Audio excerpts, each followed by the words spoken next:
ঘূর্ণিঝড় রিমালের তাণ্ডবে তছনছ হয়ে গেছে সুন্দরবনের জীববৈচিত্র্য। টানা বৃষ্টি ও জোয়ারের পানিতে তলিয়ে গেছে পুরো সুন্দরবন। মৃত্যু হয়েছে অনেক বন্যপ্রাণীর। পুকুরের লোনা পানি ঝুঁকে যাওয়ায় বনের প্রাণীদের সুপেয় পানির সংকট দেখা দিয়েছে। বন বিভাগ বলছে, এর আগে সুন্দরবনের প্রাণীকুলের এতটা ক্ষতি হয়নি। বিশেষজ্ঞরা বলছেন, উপকূলকে ঠিক মায়ের মতো বুক আগলে রাখা সুন্দরবনকে বাঁচাতে নতুন করে ভাবতে হবে।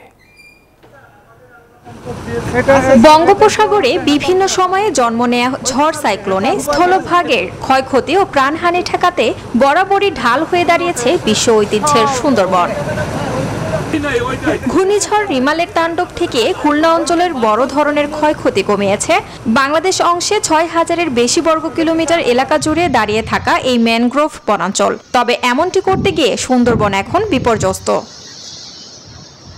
ঝড়ের কবলে পড়ে মারা গেছে হরিণ সহ অন্যান্য প্রাণী।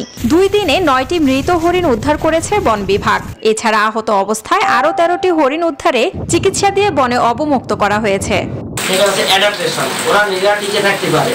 কিন্তু অনেকদিন এই ধরনের বন্যা হলে কোথায় থাকতে হবে, কী করতে হবে সেগুলো বন্যিত হয়। বিশেষ করে হরিণের যে ছোটো বাচ্চাগুলো আছে, বন্য শুকনো যে বাচ্চাগুলো আছে গাছে উঠতে পারে না, এগুলোর জন্য খুব রিস্ক বা হুমকি সম্পদ। পানির যে একটা সোর্স ছিল, ওই সোর্সগুলো মানে অনেকটা বিনষ্ট হয়ে গিয়েছে, অধিকাংশই বিনষ্ট হয়ে গিয়েছে। তা আমরা সেগুলা বিস্তারিত তথ্য নিচ্ছি। মানে গত রাত পর্যন্ত তো ঘূর্ণিঝড় ছিল, আজকে থেকে আমরা সেটা সরেজমিনে দেখে আমরা সেটা নির্ধারণ করব কি পরিমাণ ক্ষয়ক্ষতি হয়েছে। বন বিভাগ বলছে, লবণ পানি ঢুকে নষ্ট হয়েছে কমপক্ষে ৮০টি মিষ্টি পানির পুকুর। এতে পানির তীব্র সংকট দেখা দিয়েছে। যেহেতু বনের সব জায়গা তলিয়ে গেছে, এতে বন্যপ্রাণীরও বেশ ক্ষতি হয়েছে। পানি নেমে যাওয়ার পরে ২টি মৃত আমরা হরিণ উদ্ধার করেছি এবং এর পাশাপাশি ভেসে যাওয়ার সময় কিংবা লোকালয়ে চলে গেছে এরকম প্রায় ১৩টি আমরা হরিণ বিভিন্ন জায়গা থেকে উদ্ধার করেছি। এটা আমাদের এখনো খোঁজ চলছে। বিশেষজ্ঞরা বলছেন, সুন্দরবনের বন্যপ্রাণীদের জন্য পর্যাপ্ত উঁচু টিলা ও শেল্টার রাখা জরুরি। তাহলে এই ধরনের ক্ষয়ক্ষতি কমিয়ে আনা সম্ভব। সুন্দরবনের যে উঁচু টিলাগুলো আছে, সেখানে আমাদের বন্যপ্রাণীর আশ্রয় নিয়েছিল, সেটার সংখ্যা মাত্র 10টি।